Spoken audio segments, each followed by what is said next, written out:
अस्सलाम वालेकुम, खुशामदीद, सुबह खैर तमाम देखने वालों को। प्रोग्राम का नाम है गुड मॉर्निंग कराची और मेरा नाम है मोहम्मद यासर। नाज़रीन, प्रोग्राम गुड मॉर्निंग कराची में मुख्तलिफ मामलात और मसाइल पर गुफ्तगू करते हैं और हमेशा से हमारी कोशिश रही है कि अवामी नौइयत के मामलात और मसाइल के ऊपर प्रोग्राम में गुफ्तगू करें। बहुत सारे ऐसे मौज़ूआत पर बात करने का मौका मिलता है जिसके ऊपर उमूमन प्रोग्राम्स में बात कम हो पाती है। आजकल जो लोग बाकायदगी से टेलीविज़न देखते हैं उनके यकीनन ये बात इल्म में होगी कि जो सियासी नौइयत के मामलात हैं वो ज़्यादा ज़ेर बहस आते हैं और ज़रूरत इस अम्र की है कि समाजी मामलात के ऊपर गुफ्तगू की जाए कि जो कुछ सुबह से लेकर शाम तक ये हो रहा है इसको कैसे बेहतर बनाया जाए और हमारी क्या अपनी माशरे में ज़िम्मेदारी बनती है उसको कैसे अदा किया जाए। वो तमाम चीज़ें हैं जिससे मुकम्मल तौर पर लाइल्म है और शायद यही वजह है कि जगह जगह हमें ये एक बिगाड़ नज़र आता है, वो ट्रैफिक की शक्ल में हो, पैदल चलते हुए, ये सड़कों पे पत्थरों की शक्ल में, ये सारा ये बड़ा निज़ाम बेहंगम सा है और इसकी वजह यही है कि हम तमाम चीज़ों से लाइल्म हैं। या शायद अगर ये तमाम चीज़ें जानते भी हैं, अगर कहीं ना कहीं हमें शायद ये बताया भी गया है कि कैसे इस निज़ाम के साथ चलना है, तो उसको ये अक्सर नज़रअंदाज करते हैं और ये शायद हमारी अब मजबूरी बन चुका है। तो बहरहाल क्योंकि तरबियत का भी फुकदान है, किसी भी जगह आप चले जाइए आपको बेनज़मी ही नज़र आएगी और बहुत सारी वजूहात हैं, कोई एक वजह इसकी नहीं है। तो प्रोग्राम्स के ज़रिए उन मामलात की निशानदेही भी करते हैं, उन मामलात पर गुफ्तगू भी करते हैं, साथ ही आपके जो पैगामात हैं बज़रिया सोशल मीडिया हम तक पहुँचते हैं उसके ऊपर भी बात की जाती है और वही साल साल मसाइल उसी नौइयत के हैं, वही मामलात हैं, बार बार इसके ऊपर गुफ्तगू करते हैं।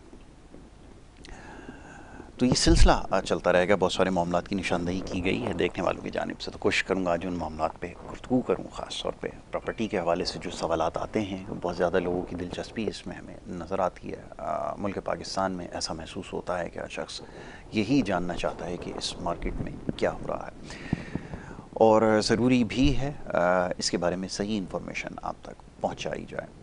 और हो ये रहा है, सूरत हाल ये है क्योंकि जैसे मैंने अर्ज़ किया बहुत सारी चीज़ों से लाइल्म है और यूँ कानूनी मामलात और इस तरह के दीगर बहुत सारे मसाइल हैं जिससे बिल्कुल लोग बेखबर हैं। उसकी वजह से ज़्यादा मामलात उलझाव का शिकार होते हैं और कुछ अपनी हमारी गलतियाँ हैं जिसकी वजह से मामलात जो है बहुत ज़्यादा पेचीदा हो जाते हैं। ख़ास तौर पर जो प्रॉपर्टी के लेन देन के मामलात हैं, आए दिन हम कोर्ट्स में देखते हैं कि बेपनाह केसेस इसके हमें नज़र आते हैं और उसकी वजह यही है क्योंकि हम तमाम चीज़ों से लाइन में। तो कोशिश ये कीजिए कि पहले किसी भी हवाले से जिसमें आप काम करने का इरादा रखते हैं उसके बारे में थोड़ी सी नॉलेज ज़रूर हासिल कर लें।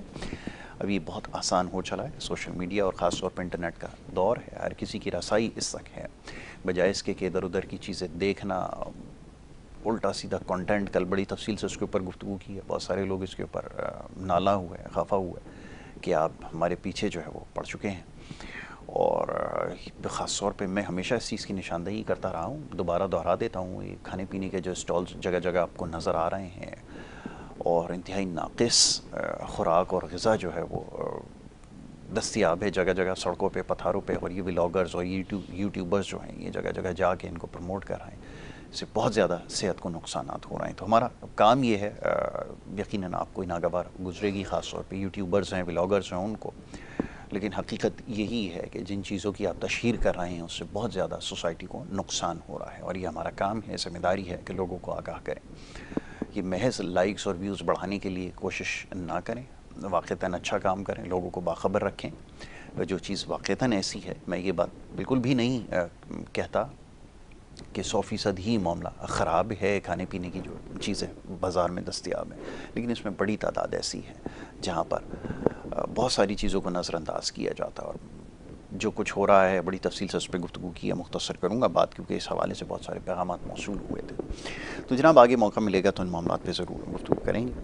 मुझसे मेहमान स्टूडियोज़ में तशरीफ़ फरमाएँ, सबसे पहले उन्हें खुशामदीद कहूँगा और उसके बाद फिर आज बहुत सारे मामलात पर गुफ्तगू की जाएगी। ख़ास तौर पर रियल इस्टेट का शोबा, जैसे मैंने अर्ज़ किया, लोगों की बहुत ज़्यादा दिलचस्पी है, सुनना चाहते हैं क्या कुछ हो रहा है, तो उस पर गुफ्तगू करेंगे। सैयद रोशन अली वारसी साहब, universal estate and developers, DHA FAZ Karachi, हमारे साथ यहाँ पर मौजूद हैं, उनसे हम गुफ्तगू करेंगे और ख़ास तौर पे जो समाजी नौइयत के मामलात हैं उस पर भी अक्सर उनसे गुफ्तगू रहती है। आज एक दफ़ा फिर उनको मदऊ का रखा, उन्हें मैं खुशामदीद कहता हूँ। बहुत शुक्रिया रोशन साहब प्रोग्राम में हमें वक्त देने के लिए। अच्छा, सबसे पहले तो ये प्रॉपर्टी के हवाले से बहुत ज़्यादा सवाल मौसूल होते हैं और ज़्यादातर शिकायत इसी हवाले से मौसूल होती है कि कहीं एक जगह प्रॉपर्टी में इन्वेस्ट किया और फिर बड़ा भारी नुकसान उठाया, और कानूनी पेचीदगियाँ समझना ज़ाहिर हर किसी के बस की बात नहीं है, तो उसमें उलझाव का शिकार होकर बहुत भारी नुकसान जो है वो कर बैठते हैं।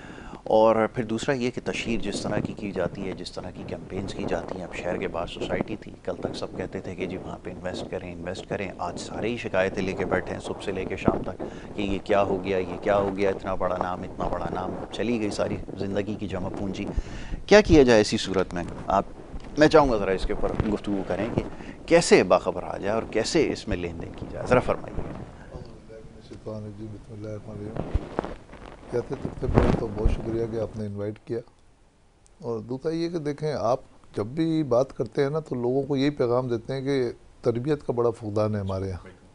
और फिर जब सबसे पहले तो इंसान की नॉलेज ही नहीं है, तरबियत ही नहीं है, तो उसके बाद लोग अपनी मर्ज़ी से सारे काम कर रहे हैं। देखें, ये सबसे पहले जो तरबियत हासिल की जाती है वो अपने घर से हासिल की जाती है, और जब तरबियत हो जाती है तो उसके बाद इंसान ज़िंदगी जो है ना अपनी उसी हिसाब से चलाता है।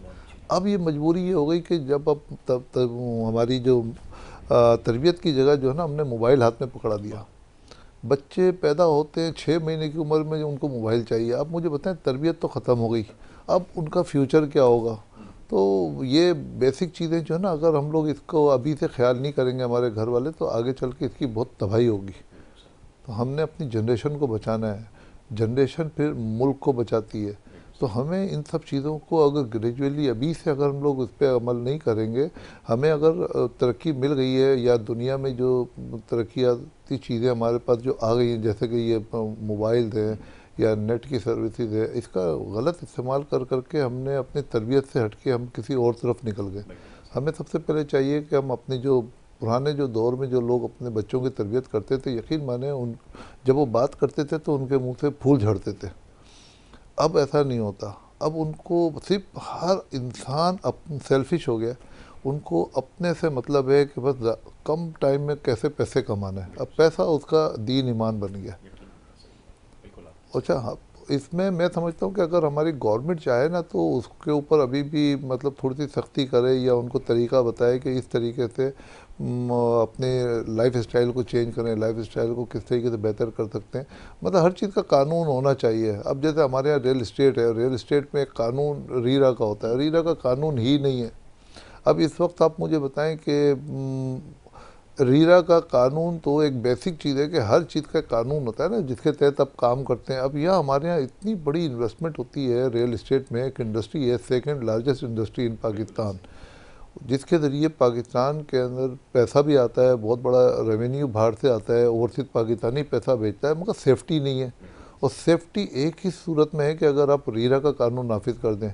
रीरा एक वो चीज़ है कि अब सेलर बायर के दरमियान जो रीरा आता है ना, तो वो दोनों की सेफ्टी करता है, कोई गलत काम कर नहीं सकता। अब इस वक्त क्या होता है कि जब रीरा का कानून नहीं है तो लोग जो है ना अपनी स्मार्टनेस दिखा के किसी भी मासूम लोगों को ये पैसे इन्वेस्ट करवा देते हैं, उसके बाद वो फंस जाते हैं।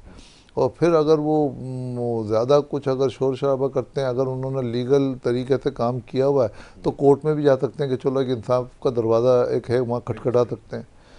और अगर फ़र्ज़ करें कि अगर उन्होंने वो रास्ता भी, जो मासूम लोगों ने अगर वो रास्ता भी अख्तियार नहीं किया, उनके पास कोई ऐसा एविडेंस नहीं है, तो पैसे भी गए, अब कोर्ट में जाने का रास्ता भी नहीं है। तो मैं समझता हूँ उसके लिए रीरा जो है ना बहुत ज़रूरी है, बहुत ज़रूरी है रीरा का कानून। और वो रीरा के कानून ना होने की वजह से ये जितने अदालतों में केस चल रहे हैं, मोर देन 75% वो प्रॉपर्टी के हैं। और क्या वजह है कि आप जो सेलर है वो एग्रीमेंट करने से डरता है कि मैंने अगर कोई टोकन मनी ले ली या एग्रीमेंट कर लिया, अगर मैंने 10% ले लिया अगर टोटल अमाउंट का और एग्रीमेंट कर लिया, अगर वो बायर ने अगर पेमेंट नहीं की तो वो कोर्ट में चला जाएगा। मतलब ये भी एक रास्ता है। तो इसका क्या तरीका है, इसको सेव करने का क्या तरीका है? कोई रीरा का कानून होना चाहिए कि दोनों को पाबंद करे कि जिसने ये एग्रीमेंट किया है उससे पोस्ट डेटेड चेक ले और फिर उसको थर्ड पार्टी के पास, जैसे बैंक में चाह के गारंटी के तौर पे रखे कि भाई आपने नहीं किया, तो फिर आपको पता है कि चेक बाउंस होने की सूरत में क्या होता है। मतलब एक कानून तो होना चाहिए ना। अब ये कानून अगर लोग अपने तौर पे अगर करते हैं तो कोई अमल नहीं होता, क्योंकि कानून नहीं है तो फिर लोग अपने तौर पे काम कर रहे हैं। तो मैं समझता हूँ कि इसका कोई हम अपने तौर पे जो कानूनी तरीके से काम करते हैं, हम लोगों के पैसों की हिफाजत करते हैं, तो हम यही सोचते हैं कि कोई थर्ड पार्टी को बीच में इन्वॉल्व कर लेते हैं। तो वो थर्ड पार्टी भी ऐसी हो जो कि अच्छी रेपुटेबल कंपनी हो, या कि उसके पास हम जाके एग्रीमेंट को रखवा दें, पोस्ट डेटेड चेक रखवा दें, फिर दोनों को पाबंद करें कि ये टाइम पे डिलीवरी देंगे और ये टाइम पे जो है ये पैसे देंगे, कोई किसी का एग्रीमेंट मिसयूज़ नहीं करेगा। तो ये बड़ी बेसिक चीज़ें हैं, हमें रियल इस्टेट के ऊपर बात करनी चाहिए। हम लोग रियल इस्टेट पे बात नहीं करते। रियल इस्टेट में इतनी बड़ी इन्वेस्टमेंट करते हैं, बगैर सोचे समझे करते हैं, करोड़ों अरबों रुपए की इन्वेस्टमेंट होती है सिर्फ ट्रस्ट के ऊपर। अब ट्रस्ट मुझे बताएं कि इस मुल्क में अब क्या ट्रस्ट रह गया है? बस ट्रस्ट उसी का रह गया जिसको मौका नहीं मिलता वही ईमानदार है। ईमानदार सिर्फ अब वो रह गया है जिसको मौका नहीं मिला है। ये शहर से बाहर सोसाइटी बनी, बड़ी शोर शराबा हुआ, लोगों ने बड़ा इन्वेस्ट किया, जी बहुत बड़ा नाम है, बहुत बड़ा नाम है। नतीजा क्या निकला? 10 साल पहले भी बताया था कि यही सूरत हाल हो कि लोग जगह जगह घूम रहे होंगे फिर, और आज वो वक्त आ गया है। अब क्या किया जाए? अब लोग ये सवाल पूछते हैं कि ये इतने बड़े बड़े नामों के ऊपर, जैसे भी आपने ट्रस्ट की बात की, ट्रस्ट किया गया, इन्वेस्ट किया, हम तो शुरू से इसके बारे में कह रहे थे कि मामला सही नहीं है, लेकिन फिर भी लोग मजबूर थे। ऐसी सूरत में क्या किया जाए? अब किसके पास जाएं, कैसे वो करें? बड़ी बड़ी इन्वेस्टमेंट लोगों की स्टॉक हो गई है, क्या कहेंगे इस बारे में? देखिए, गलती जो है वो बायर की भी है। बिल्कुल, सबसे पहले बायर की गलती है। बायर की गलती है, क्योंकि बायर जो ना वो अपना कोई भी इन्वेस्टमेंट करता है अपना घर बनाने के लिए, वो सोचता है कि चले एक कंपनी है, ये कुछ घर बना रही है, ये अपार्टमेंट बना रही है, तो इससे बुक कर लेते हैं कि हम इजी इंस्टॉलमेंट में पैसे देके वो चीज़ खरीद लेंगे तो हमारा अपना घर बन जाएगा। अब जाहिर है वो अब उनकी सोच वही है, जिस हिसाब से उनके पास पैसे हैं और वो जितनी मुश्किल से उन्होंने पैसे जमा किए, अब वो पैसे जमा जो किए हैं उसको वो सोचता है कि इसको बजाय कि खर्च हो जाए तो इससे बेहतर है कि मैं कोई चीज़ बुक कर लूँ, आराम आराम से पैसे देता रहूँगा, कल मेरा घर बन जाएगा। वो तो अपने तौर पर सही काम कर रहा है। अब जो लोग ये काम कर रहे हैं बड़े, अब उनको तो पता है कि ऐसे लोग हमारे पास आएंगे, फिर उनको थोड़ा सा अट्रैक्शन ये देते हैं कि आपके पास जितनी पेमेंट है वो दे दें, आराम आराम से देते रहना। अच्छा, यहाँ पर लोग सेफ्टी का ख्याल नहीं रखते। सेफ्टी क्या है कि भाई सबसे पहले तो देखें कि आप 1 रुपया दें, कम से कम देखें मालिक से तो मुलाकात करें। फिर वो जो चीज़ आप बुक कर रहे हैं, आप देखें वो चीज़ जो है लीज भी है कि नहीं है, उसका वो डिपार्टमेंट से पास भी है कि नहीं है। मतलब हम जो है ना सिर्फ जाके लाइन लगा के पैसे दे के आते हैं, क्लर्क से रसीद लेकर आते हैं हम लोग। ये हमारा एक नॉलेज ना होने की वजह से हम लोग ये काम करते हैं। बिल्कुल ऐसा ही। अब रीरा अगर हो जाएगा तो रीरा पाबंद करता है कि आप ऐसा कोई काम नहीं कर सकते। वो कहते हैं कि आपको रीरा के कानून के मुताबिक काम करना है। अगर आपने 10 रुपये भी देने हैं तो आपने एस्क्रो अकाउंट में डालने, वो कोई खर्च नहीं कर सकता। बाइंडिंग होती है, बाइंडिंग होती है, तो वो बाइंडिंग एक इतनी बड़ी सेफ्टी है।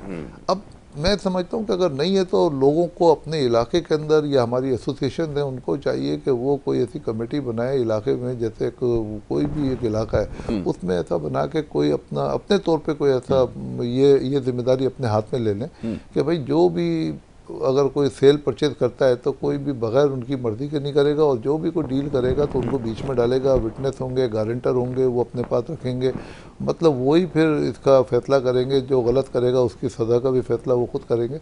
मेरे ख्याल में अगर वो गवर्नमेंट की तरफ से अगर कानून नहीं बन रहा तो फिर हमारी एसोसिएशन को चाहिए कि वो इसके ऊपर कोई कदम उठाए। हमारे लोगों के पैसों की सेफ्टी तो हो, मतलब किसी को तो कुछ करना पड़ेगा।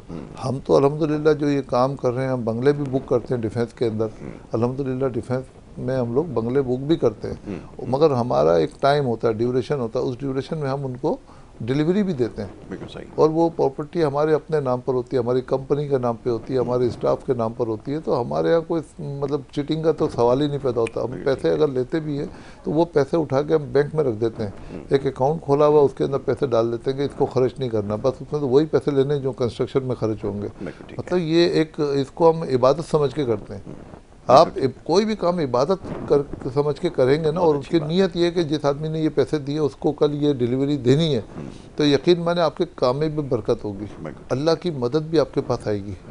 और अगर आपकी नीयत में फतूर है, अगर आपने ये सोचा कि नहीं ये पैसे जो है बस मैं ले लूँ किसी तरीके से, अपने पैसे जमा कर लूँ, बना लूँ और इस पैसे से फिर दूसरा प्लाट खरीद के उसकी बुकिंग कर लूँ, तो ये कोई हल थोड़ी है। मतलब वो आपको पैसे इसलिए थोड़ी दे रहा है कि आप उसके पैसे से दूसरा प्लाट खरीदें। और ज़्यादातर काम हो ही रहा है कि मैं हमेशा ही कहता हूँ कि रियल इस्टेट में जो खास तौर पे लोग काम कर रहे हैं कि सबसे पहले देखें जिसके साथ काम कर रहे हैं उसकी डिलीवरी क्या है, उसने क्या डिलीवर किया है, और अगर वो आप देखेंगे तो उसके बाद ज़्यादा बेहतर तौर पर, वरना होता ही है कि एक प्रोजेक्ट के अंदर जब इसमें आप इन्वेस्ट करते हैं तो वो प्रोजेक्ट अभी मुकम्मल नहीं होता, उसके बाद उसके पैरेलल एक और प्रोजेक्ट जो है वो खड़ा हो जाता है, वो कहाँ से बन रहा है, उसके बाद उसकी बुकिंग के नाम पे पैसे लिए जाते हैं, एक और प्रोजेक्ट शुरू हो जाता है। तो इन सारी चीज़ों का बड़ा ख्याल रखें। हमारे यहाँ क्योंकि डिलीवरी नहीं है बड़े बड़े नामों के साथ भी, तो अफसोस के साथ कहना पड़ता है कि लोग फिर बहुत ज़्यादा नुकसान उठाते हैं। सर ये मैं जानना चाहूँगा कि हम हमेशा ही देखते हैं या पढ़ाते आए हैं, पाकिस्तान में तो खैर ये सारी चीज़ें अब अप्लाई नहीं होती, पहले किसी ज़माने में हुआ करती होंगी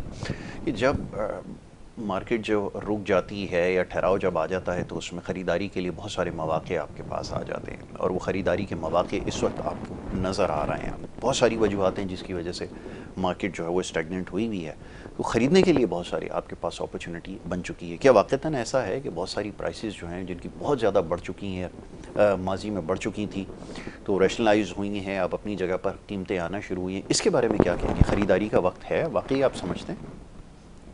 देखें, इस वक्त लोगों में क़ुव्वत ख़रीद जो है ना वो ख़त्म हो गई है, ना होने के बराबर है। अब इन्वेस्टर भी पैसे लगाते हुए डरता है क्योंकि टैक्सेस बहुत लग गए। जी। तो गवर्नमेंट से अपील है कि आप बिल्कुल फेयर मार्केट वैल्यू पे लेके जाएं प्रॉपर्टी को, मगर टैक्सेस कम करें कि कम से कम रेवेन्यू तो जनरेट हो। मतलब ये ना करें कि एक तो फेयर मार्केट वैल्यू भी बढ़ा दें, फिर आप टैक्सेस भी लगा दें और फेडरल एक्साइज ड्यूटी भी आप लगा दें, तो अब आप टैक्सेस की भरमार करेंगे तो लोग काम नहीं कर सकते। बिल्कुल ऐसा ही। अब पहले जो है 10-12 लाख रुपए में ट्रांसफ़र का खर्चा आता था, अब वो 50-60 लाख 70 लाख पे चला गया। ऐसा ही। कौन हिम्मत करेगा? अब तो सिर्फ एंड यूज़र आएगा, और मैं समझता हूँ कि गवर्नमेंट की शायद यही पॉलिसी है कि अब सिर्फ एंड यूज़र जो है ना इसमें इन्वेस्ट करे। अब वो जो पहले लोग इन्वेस्ट करके कमाने का सोचते थे, तो बिल्डर अब कमाने की सोचता भी है तो मगर उसमें उसको फ़ायदा नहीं होता।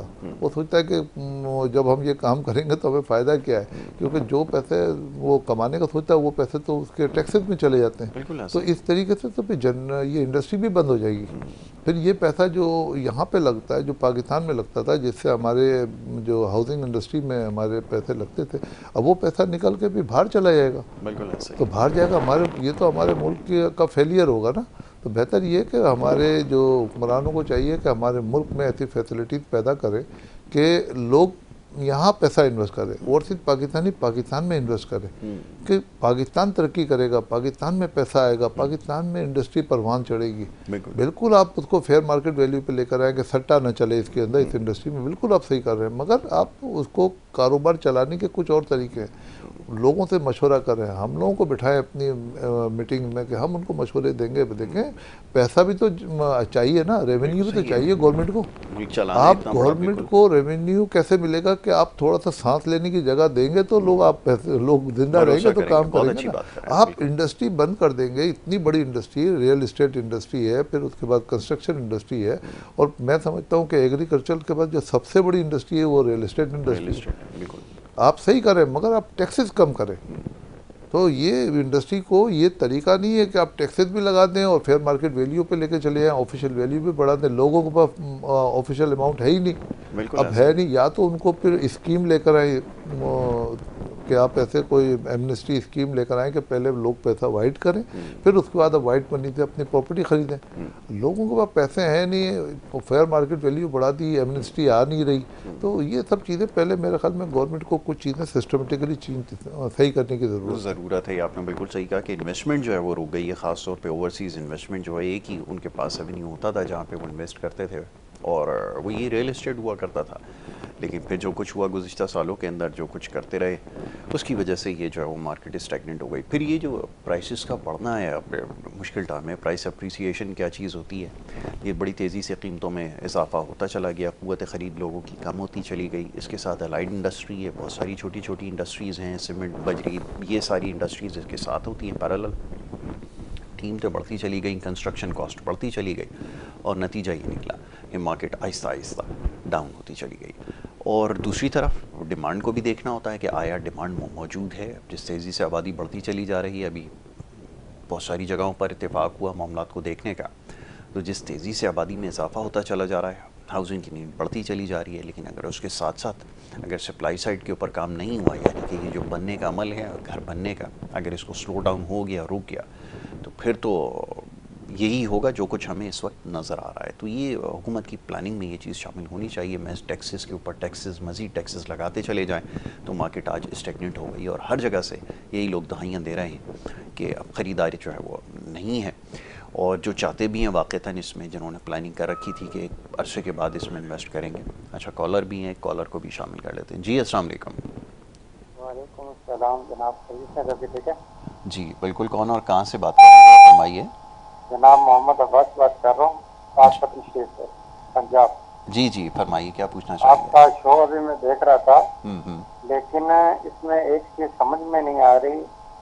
आजकल कराची के अंदर वैसे भी खबरें हम सुनते रहते हैं यहाँ पंजाब में, कोई भी चीज ऐसी है, प्लाट लेते हैं या कोई भी, उसकी एक फाइल नहीं होती, उसकी दो दो तीन तीन फाइलें निकल आती है। वाह वाह वाह वाह, ये बड़ा अच्छा और सवाल है। लेने वाला जो इंसान होता है वो अपनी जमा पूंजी जमा करके वो लेता है, लेकिन वो बाद में उसको पछताना पड़ जाता है, नुकसान उठाना पड़ता है। बड़ा अच्छा सवाल है, बड़ा अच्छा सवाल है मेरे भाई। आपने मुल्तान शरीफ से कॉल की है और बहुत ही अहम सवाल किया। अभी इसकी तरफ आ ही रहे थे। चलें, अच्छा है आपने इसका सवाल ये पूछा है, इसका जवाब देते हैं अभी। बहुत अच्छा सवाल है जी।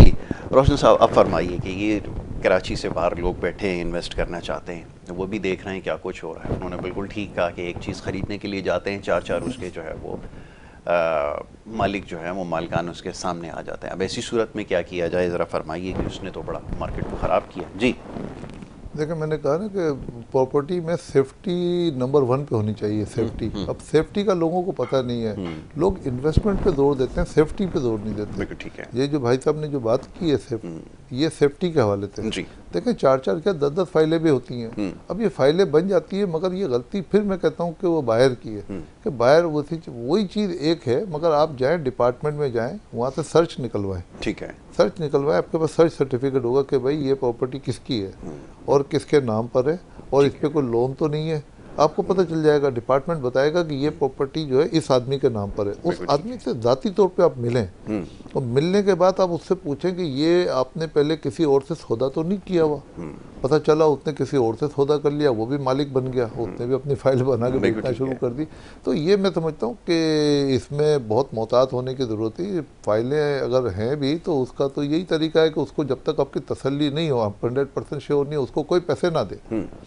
ऐसी सूरत में जिसकी 10-10 फाइलें, आपके पास कोई मालिक आता है, आपकी तसल्ली हो गई, तो आप उसको डिपार्टमेंट में जाएं। जो डिपार्टमेंट जाए, गवर्नमेंट का कोई तो इदारा होगा ना, प्राइवेट इदारे की बात नहीं कर रहा हूँ, गवर्नमेंट के इदारे की बात कर रहा हूँ। अगर प्राइवेट के इदारा है तो वहाँ तो 10 फाइलें भी होंगी, तो उसमें मैं कोई बात नहीं कर सकता। ठीक है, मैं गवर्नमेंट के इदारे की बात कर रहा हूँ, जैसे KDA हो गया, CDA हो गया या DHA हो गया, तो यहाँ तो 2 नंबर फाइल नहीं हो सकती। यहाँ तो देखें, गवर्नमेंट का कोई भी अफसर जो है उसको ट्रांसफ़र करेगा। जब ट्रांसफ़र करेगा तो आप उसको बोलें भाई इस फाइल में मुझे लगता है 2-4 फाइलें, तो आप 100% के पे ऑर्डर बना के उसके पास लेके जाए, DHA में अपने नाम पर ट्रांसफ़र करें और उसको पैसे दें। अगर ट्रांसफ़र में कोई मसला होगा तो वो रुक जाएगी फाइल, आपको ट्रांसफ़र ही नहीं होगी। जब ट्रांसफ़र नहीं होगी तो पैसे भी आप मत दीजिएगा उसको। बिल्कुल सही है। आप एडवांस जो पैसे देते हैं ना, कि 10%, 20%, 50% पैसे देते हैं, 1 महीने के बाद बाकी पैसे देंगे, यहाँ पे फ्रॉड हो जाता है। तो कुछ इदारे ऐसे, जैसे कि अभी DHA बहुत अच्छा साफ़ सुथरा इदारा है, पाकिस्तान में कहीं भी काम करें, उसके अंदर फ्रॉड नहीं है।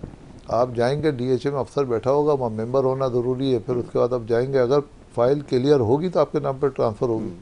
उसमें तो 2-3 नंबर की ज़रूरत ही नहीं है फाइल की। प्राइसेस का भी तो बड़ा मसला है। अब जैसे ही नाम आता है जहन में तो फिर लोग कहते हैं कि यहाँ तो महंगा होगा, हर चीज़ यहाँ पर महंगी है। तो एक आम आदमी की वो कहता है हमारी क़ुव्वत ख़रीद से बाहर है। ये भी तो परसेप्शन है, इसके बारे में क्या कहें आप मुझे बताएं कि क्या मतलब एक चीज़ महंगी है मगर वो साफ़ सुथरी है तो वो लेनी चाहिए, या एक आदमी एक फाइल में डाउट है आपको कि इसमें कोई शक है? ज़्यादातर तो लोग इसी चक्कर में आते हैं इसमें कि वो चीज़ें बड़ी सस्ती मिल जाती हैं। वो कहते हैं चलो 50-60 लाख में अगर हमें कोई चीज़ मिल रही है तो वो ले लेते हैं। लेकिन यहाँ तो खैर प्राइसेस बहुत होती हैं। एक परसेप्शन ये है, और वाक़तन नहीं, वैसे तो देखें DHA सिटी में चले जाएं तो यहाँ तो 20 लाख की भी फाइल है, 15 लाख की भी फाइल है। अब लोगों की क्योंकि अवेयरनेस नहीं है, लोग सिर्फ ये देखते हैं कि भाई यहाँ रोशनियाँ हैं, यहाँ पे बिल्डिंगें बन रही हैं, यहाँ पे सेफ्टी कोई है नहीं। प्राइवेट सेक्टर में आप काम करते हैं, वहाँ पे प्राइवेट बिल्डर हैं, उनकी डिलीवरी का आपको पता नहीं है, आप जाकर उनको पैसे देते हैं। उनकी फाइलें भी अगर 2 नंबर 3 नंबर 4 होंगी तो उसको चेक करने वाला कौन है? कोई गवर्नमेंट तो उसकी जिम्मेदार नहीं है। गवर्नमेंट तो सिर्फ अपने डिपार्टमेंट डिपार्टमेंट की जिम्मेदार है। अगर उसमें जैसे गवर्नमेंट के जो भी इदारे, गवर्नमेंट स्कीमों में भी बड़ा काम हुआ है, 2-2 3-3 फाइलें निकल आई हैं। तो अब लोग जाके फंसते हैं प्राइवेट सेक्टर के अंदर, तो वो तो गलती तो लोगों की है। अब लोगों को एक तो मालूमात नहीं है, उसकी एजुकेशन नहीं है, फिर जाके वहाँ इन्वेस्ट कर देते हैं, फिर वो उसके ऊपर ब्लेम डाल देते हैं कि ऐसा होता है। तो ऐसा इसीलिए होता है क्योंकि आपकी मालूमात नहीं है। आप अपने साथ कोई ऐसा पक्का एडवाइज़र लेके जाएँ, कोई ऐसा लॉयर लेके जाएँ, कोई लीगल एडवाइज़र लेके जाएँ, उसको बीच में इन्वॉल्व करें। हम तो कभी भी 10 मरतबा भी जाते हैं तो हम मना कर देते हैं, ये मत लो, ये मत लो, ये मत लो, क्योंकि उसका टाइटल क्लियर नहीं है। टाइटल का क्लियर होना ज़रूरी है, मालिक का सामने होना ज़रूरी है, लीज जो है ना वो अपना जो पोजीशन होना चाहिए, जो प्लॉट है उसका पोजीशन लेटर आपके पास होना चाहिए, म्यूटेशन लेटर होना चाहिए, बहुत सी चीज़ें होती है। लोग इसको बहुत इजी लेते हैं कि बस जाके हमने किसी एजेंट को पैसे दे दिए, फाइल हमको मिल जाएगी। भाई उसमें तो 4 और 5 6 नंबर, या कभी कभार फाइलें मिलती भी नहीं है, पैसे भी चले जाते हैं। तो वो गलती तो लोगों की है। ठीक, बेहतर है कि आप अच्छे, जैसे DHA एक इदारा है, बड़ा इदारा है और अच्छा रिपोर्टेबल इदारा है, वहाँ इन्वेस्ट करें। डिलीवरी भी आपके पास पैसे नहीं है तो आप छोटी इन्वेस्टमेंट करनी है, DHA सिटी में कर लें, तो DHA है। फिर KD है, KD में भी बहुत सी जगह ऐसी जो कि बहुत अच्छे जगह पर बहुत अच्छे प्लॉट थे, वो वहाँ इन्वेस्ट करें। मगर डिपार्टमेंट में जाएँ, तसल्ली करें, सर्च लें, अखबार में नोटिस दें, मगर वहाँ पैसे मैं समझता हूँ किसी को एडवांस दे के फिर आप डील करें। बेहतर ये है कि आप उससे बोलें कि भाई आप मेरे से 1 हफ्ते के बाद पूरे पैसे लें, पूरे पे ऑर्डर लें, मेरे नाम पर ट्रांसफ़र करें, वो ज़्यादा बेहतर है। ठीक है। फ्रॉड का होता है कि आपने 10% दे दिया, फिर आपको 50% पूरा करना है, 2-3 महीने के अंदर दे दिया, अब आप 50% पैसे देके फंस गए। अब ना इधर के ना उधर के, अब जैसा वो आपको चलाएगा ना सेलर, वैसा आपको चलना पड़ेगा। वो बोलेगा भाई आपने तो टाइम पे पेमेंट नहीं, आपका ये टाइम था, आपने 2 दिन लेट कर दिया, वहाँ पर डिले की वजह से उसने आपको फंसा दिया, अगर बेईमान है। और अगर उसकी नीयत सही है तो मैं समझता हूँ कि अगर उसको अल्लाह का खौफ है तो उसको अपने टाइम पे जो गरीब आदमी के पैसे लिए मैं उसके हिसाब से दे, क्योंकि वो पैसा वो हजम नहीं कर सकता। कोई भी इंसान किसी गरीब इंसान का पैसा खाकर अपने आप को समझता है कि मैं वो खा के मैं बहुत अमीर हो जाऊंगा या मैं बहुत वो मेरे ऊपर लगेगा पैसा, वो लगेगा नहीं, बल्कि वो पैसा शायद उसको ज़िंदगी में बहुत नुकसान पहुंचाएगा। बिल्कुल ठीक है, ये आपने सही कहा, लेकिन ये तो खैर अब हमारे यहाँ लोग नहीं सोचते, ये तो बड़ा प्रॉब्लम है। अगर काश ये बात समझ में आ जाए तो सारे जो सिलसिला चल रहा है ये ख़त्म ही हो जाए। बहरहाल सोचने की ज़रूरत तो है। और दूसरी तरफ जैसे अभी बात हो रही थी, ये इन्वेस्ट करते वक्त क्या चीज़ जहन में रखनी चाहिए? हम कोई भी चीज़ जिस जगह इन्वेस्ट करते हैं, अब होता ही है कि शहर कराची की अगर बात करें, बदतरीन इंफ्रास्ट्रक्चर है, लोग सालों से उम्मीदें लगाए बैठे हैं कि यहाँ पर डेवलपमेंट होगी, ये कुछ होगा, वो नहीं हुआ। बहुत सारे इलाकों के अंदर अभी तक आप जाके देख लें, ज़ीरो प्रोग्रेस हमें नज़र आ रही है। मैं स्कीम का नाम लूँगा तो लोग शायद जो है वो कहेंगे कि गलत जगह हो गई है, लेकिन इसको छोड़ देते हैं। बहुत सारी जगहें ऐसी हैं जिसके अंदर लोगों ने उम्मीद लगाई कि जी फलाना जब इसकी सड़क बन जाएगी तो ठीक हो जाएगा मामला।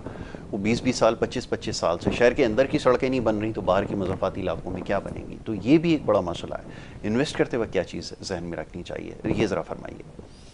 मैंने आपको बताया ना, इन्वेस्ट करते हुए सबसे पहले अपने पैसों की सेफ्टी देखें, सबसे पहले अपने पैसों की सेफ्टी। जिस जगह कर रहे हैं उस जगह की क्या खासियत होनी चाहिए, फिर उसके बाद उसका इन्वायरमेंट क्या है। ठीक है। अब देखें, आप अगर सस्ते के चक्कर के अंदर आप जाते हैं और फिर उसमें अगर सेफ्टी नहीं है तो बेकार है, वहाँ पे इन्वेस्ट नहीं करनी चाहिए। मैं समझता हूँ कोई छोटी सी सोसाइटी है, प्राइवेट सोसाइटी भी है, और अगर उसका रिपोर्टेशन अच्छी है तो आपको इन्वेस्ट करना चाहिए। ठीक है। वैसी थी बहुत सी सोसाइटी कराची में मैंने देखी है कि बड़े सस्ते प्लाट थे, जैसे ही वो डेवलप हो गया तो 4 गुना प्राइसें बढ़ गई। वहाँ इन्वेस्ट करना चाहिए, सेफ्टी भी है और वो पैसे की इन्वेस्टमेंट। मगर वो जो सोसाइटी है, उस सोसाइटी का नाम है, उसने पहले से डिलीवरी दी हुई है, उसने 4-5 सोसाइटी पहले डिलीवर की हुई है, उसकी रेपुटेशन है, तो मेरा ख्याल में वहाँ इन्वेस्ट करनी चाहिए जिसकी रेपुटेशन अच्छी हो। ठीक है, चलें कॉलर एक और है, उनको शामिल करते हैं। जी अस्सलाम वालेकुम। अस्सलाम वालेकुम व रहमतुल्लाह। वालेकुम अस्सलाम। जी फरमाइए, कौन और कहाँ से बात कर रहे हैं? कैसे हैं यासिर साहब, आप ठीक हैं? मैं बिल्कुल ठीक ठाक हूँ, फरमाइए। माशाल्लाह बड़ा अच्छा प्रोग्राम कर रहे हैं और ये टॉपिक भी बड़ा अच्छा चल रहा है। बहुत शुक्रिया। और मैं गजनफर बात कर रहा हूँ कराची से। इस तरह है कि मुझे भी थोड़ा सा DHA में प्लॉट के बारे में मैं थोड़ा सा इंटरेस्टेड हूँ। 1-2 जगह पर मैंने पहले भी ये जो ना थोड़ी सी चीट होगी मेरे साथ, तो मैं चाह रहा था कि थोड़ा ये मशवरा दें, क्योंकि थोड़ी सी खबर चल रही है, क्योंकि इसको फाइल को डबल करके बेचा जाता है, तो ये प्रॉब्लम हो जाती है, क्योंकि ब्रोकर आ जाते हैं बीच में से, सेंटर में कोई ना कोई उसकी कोई खराबी पैदा कर देते हैं। और इस तरह मेरे साथ पहले भी चीट हुआ। तो ये भाई बैठे हैं माशाल्लाह, इनको पहले अस्सलाम वालेकुम जनाब। वालेकुम अस्सलाम। तो यही मशवरा मैं चाह रहा था आपसे कि हमें क्या करना चाहिए। ये जो बीच में सेंटर में ब्रोकर आ जाते हैं और कोई समझ भी नहीं आती, और फाइल जो है वो डबल करके बेचना शुरू कर देते हैं, या कोई ऐसी मतलब मसाइल बीच में से निकल आते हैं जिससे हम लोग मासूम लोग फंस जाते हैं और अपने ये जो नुकसान होता है उसमें वो फिर बाद में क्या करते हैं, बदमाशी शुरू हो जाती है, फिर उसके बाद बदतमीजी शुरू हो जाती है। ये सारे काम होते हैं। मैं गज़नफ़र साहब इसके ऊपर अभी गुफ्तगू करता हूँ। बड़ा आपने अच्छा सवाल किया। कुछ देर पहले भी यही मौजू ज़ेर बहस था, दोबारा इसके ऊपर जो है वो बात कर लेते हैं।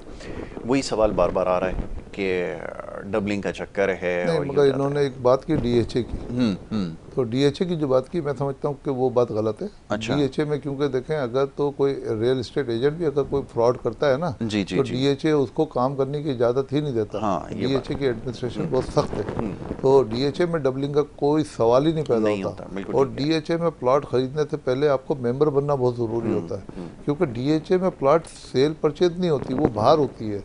मगर जब DHA के ऑफिस में जाते हैं तो वो member to member plot transfer होता है, तो वहाँ बड़ी ट्रांसपेरेंसी है और बादशाह उसका एक रिकॉर्ड होता है जो वो लोग मेंटेन करते हैं। पेपर एक दिन पहले जमा होते हैं, उसकी स्क्रूटनी होती है। तो DHA के हवाले से तो मैं बहुत ही कंफर्म हूँ कि इंशाल्लाह उसमें कोई मसला नहीं है। और DHA में तो मुझे 30 साल हो गए काम करते हुए अल्हम्दुलिल्लाह, तो आज तक मेरे सामने कोई डबलिंग का कोई केस आया भी नहीं है ना। हाँ, ब्रोकर जो करते हैं तो वो तो देखें, मैंने फिर पहले भी कहा था, ब्रोकर के हत्ते आप चढ़ेंगे और ब्रोकर को आप नहीं जानते, और अगर ब्रोकर लालची है तो आपको नुकसान पहुँचा सकता है। तो आप लालच में ना आए कि अगर एक चीज़ अगर फर्ज करो कि 10 लाख रुपए की मिल रही है और एक ब्रोकर आपको 7 लाख रुपए की दे रहा है, तो आप समझेंगे ये 7 लाख की कैसे मिल रही है। लालच में लोग फंसते हैं, वो उसको सिर्फ पैसे चाहिए, वो ज़्यादा पैसे लेगा कि 7 लाख हैं, अभी आप मुझे जो है ना सिर्फ 5 लाख दे दें, एक मिसाल दे रहा हूँ, तो फिर उसके बाद आप फंस जाते हैं उसके अंदर। जो फेयर मार्केट वैल्यू है उसको देखें, कभी 10 लाख 20 लाख 25 लाख रुपए की वैल्यू है या 50 लाख या 1 करोड़ की वैल्यू, अगर उससे 19-20 फ़र्क है तो आपको समझ में आता है। और फिर उससे बेहतर है कि आप DHA में जाएँ, पहले उसकी वेरिफिकेशन करें उनके ऑफिस में कि भाई ये प्लाट किसके नाम पर है, मालिक से मिलें, फिर उसको पैसे दें, तो मेरा ख्याल में कोई इनको नुकसान नहीं होगा। बिल्कुल, इन चीज़ों को मद्देनज़र रखेंगे तो फिर ज़ाहिर है कि नुकसान से बच सकेंगे। लेकिन यहाँ पर क्योंकि इतने सिलसिले हैं, जैसे अभी कुछ देर पहले बात हो रही, दीगर जगहों पे जो काम कर रहे हैं उनके साथ यही मसाइल उनको दरपेश हैं, और सुबह से लेकर शाम तक जो केसेस अदालतों में हैं वो इसी हवाले से हैं कि वो जो लेन देन का मामला है उसमें क्योंकि क्लैरिटी नहीं है, और ज़्यादातर लोग जो हैं वो जो इसका शिकार हुए हैं वो उजलत में काम करते हैं। जैसा भी बात बताई जा रही है, इसका मकसद यही है कि कोई भी चीज़ ख़रीदने से पहले, इन्वेस्ट करने से पहले उसकी तहकीक कर लें, उसके बारे में अगर मालूम हो तो ज़्यादा बेहतर है। और ना यहाँ पे जो कुछ काम हो रहे हैं, इदारे जो हैं यहाँ पे काम करने वाले, रेगुलेटरी अथॉरिटीज़ जो हैं और ये बिल्डिंग कंट्रोलिंग अथॉरिटी जो बनी हुई है सो कॉल्ड, उनके होते हुए ही ये सारे काम हो रहे हैं। ख़ास तौर पे पोषण का सिलसिला जो शहर कराची में जारी है, जगह जगह आपको नज़र आ रहे हैं, तो ये इन्हीं की मनहून मिन्नत है और इन्हीं की सब वजह से हो रहा है। तो इसमें बहुत ज़्यादा मोहतात रहने की ज़रूरत है, और ख़ास तौर पे इस वक्त यही कहा जा रहा है कि पहले बहुत ज़्यादा चीज़ों को देख लें और जाँच परखने के बाद फिर जो है उसकी तरफ जाएँ। और मार्केट क्योंकि अभी जैसे नहीं काम कर रही, उसकी वजूहत आपके सामने, एक तो टैक्सेस की बहुतात है जिसकी वजह से मार्केट स्टैगनेंट हो गई, और दूसरा ये कि जो हालात हैं आपके ख़ास तौर पे इंफ्रास्ट्रक्चर वगैरह के और दीगर मामला, उसकी वजह से भी काम को जो बहुत ज़्यादा नुकसान पहुँचा है। आखिर में क्या कहना चाहेंगे, कैसे इसको ठीक किया जाए? वैसे तो बहुत सारे मामला हैं जिसकी हम निशानदेही करते रहें, लेकिन ये जो हुकूमत की पॉलिसी में होता है, हर साल जब भी वो वैसे तो हर 10-15 दिन के बाद ही एक बजट आ रहा है, नई नई जो रेगुलेशंस जो इंट्रोड्यूस करा रहे हैं। रेगुलेशंस इसलिए बनाई जाती हैं पूरी दुनिया में कि चीज़ों को आसान बनाया जाए। हमारे यहाँ रेगुलेशंस इसलिए बनाई जाती हैं कि चीज़ों को बहुत ज़्यादा पेचीदा कर दिया जाए। इसके बारे में क्या कहेंगे? देखें, वो ये तो गवर्नमेंट का काम है कि रेगुलेशन बना। हमारे लिए हमारा इंटरेस्ट तो ये है कि रेगुलेटरी अथॉरिटी होनी चाहिए। अच्छा, वो आसानी के लिए बनाई जाती है पूरी दुनिया में, जो ख्याल है कि चीज़ों को आसान कर दिया जाए। हमारे यहाँ इतनी मुश्किल कर देते हैं कि लोग उससे दूर ही हो जाते हैं। वो स्टॉक मार्केट के अंदर इतनी पेचीदा कर दी है कि जो इन्वेस्ट करना चाहे वो एक फॉर्म फिल करने के लिए जाएगा, वहाँ फंस जाएगा, उसके बाद वो कहता है मैंने इसमें इन्वेस्ट करना ही नहीं है। ये हाल है यहाँ। अब देखिए, मैं आपको बताऊं कि यासिर साहब कि DHA एक बहुत ही अच्छा, बहुत ही नामी गिरामी इदारा है। लोगों का ख्याल है कि भाई DHA जाते, जैसे भी आपने फरमाया कि वहाँ पर अगर इन्वेस्ट करने का सोचते हैं तो सबसे पहले ये ख्याल आता है कि बहुत महंगा है जी। अब देखें, अगर आप इसको महंगा कह रहे हैं, स्कीम 33 में भी 8 करोड़ रुपये का 400 गज का मकान है, वो महंगा नहीं है। मगर क्योंकि लोगों को अंदाज़ा है, वो समझते हैं यहाँ पे तो 8, अब मैं समझता हूँ कि हम 8 करोड़ में बंगला बुक करके देते हैं 300 गज का डिफेंस फेज 8 में। बुकिंग पे 2 साल के पेमेंट टाइम पे, मैं समझता हूँ वो उससे लाख दर्जे अच्छी इन्वेस्टमेंट है, इजी इंस्टॉलमेंट में। और डिलीवरी होती है, प्लॉट हमारे नाम पर, हम जो पैसे उनसे लेंगे वो पैसे बैंक में रखेंगे, उनकी सेफ्टी होगी, उनकी तसल्ली होगी, और हमारी रेपुटेशन ये है कि हम ऑलरेडी जो 30 साल से लोगों को बना के डिलीवर कर रहे हैं। तो ये सब चीज़ें हैं ना। अब सेफ्टी, अच्छा DHA में बैठ के आप गलत काम करोगे, DHA तो पहले ही आपको काम ही नहीं करने देंगे। अगर हम काम कर रहे हैं तो हमारी रेपुटेशन है तो काम कर रहे हैं। तो मैं समझता हूँ जो लोगों को भी इसकी अवेयरनेस नहीं है वो या इसलिए खौफजदा हैं कि भाई DHA में बहुत महंगाई है और महंगे होने की वजह से हम खरीद नहीं सकते, तो उनकी गलतफहमी है। उनको आके हमसे रब्ता कायम करना चाहिए, हम उनको समझाएंगे कि कहाँ कैसी इन्वेस्टमेंट करनी चाहिए। हम 100 यार्ड का भी बंगलो बुक करते हैं और 2 साल में उसकी डिलीवरी देते हैं। 300 गज का भी बंगला बुक करते हैं और 2 साल में उसकी डिलीवरी देते हैं। 500 गज का बंगला भी बुक करते हैं और उसकी 2 साल में डिलीवरी देते हैं। 250 गज का बंगला भी बुक करते हैं, उसी के हिसाब से प्राइजेज हैं। तो मैं समझता हूँ इतनी अच्छी इन्वेस्टमेंट, इतनी अच्छी सेफ्टी आपकी है, तो आपको तो बजाय किसी हैसल में पड़ने के आप तो हमारे पास आए, हमसे काम करें, हम आपकी सेफ्टी भी करेंगे, आपको डिलीवरी देंगे और आपसे दुआएं भी लेंगे। क्या कहना है, बहुत खूब। चलें रोशन साहब, वक्त क्योंकि सेगमेंट का ख़त्म हो गया, ये इंटरेस्टिंग डिस्कशन है, बहुत सारे सवालात और भी मौसूल हो रहे हैं। तो इंशाल्लाह आगे एक और नशिस्त आगे रखी जाएगी जिसके अंदर इन मामलों पर ज़रूर गुफ्तगू करेंगे, ख़ासतौर पर प्रॉपर्टी के हवाले से। तो बहुत सारा सवालात मौसूल हो रहे हैं। बहुत शुक्रिया आपका, रोशन अली साहब हमारे साथ मौजूद थे और गुफ्तगू हो रही थी रियल इस्टेट के शोबे के हवाले से। बहुत सारी पेचीदगियाँ हैं, कानूनी मामला हैं, फिर कभी इंशाल्लाह इसके ऊपर गुफ्तगू ज़रूर होगी। वक्त हो रहा है ब्रेक का, ब्रेक के बाद दूसरे सेगमेंट की तरफ बढ़ना है। आप देखते रहिए हमारा प्रोग्राम गुड मॉर्निंग कराची।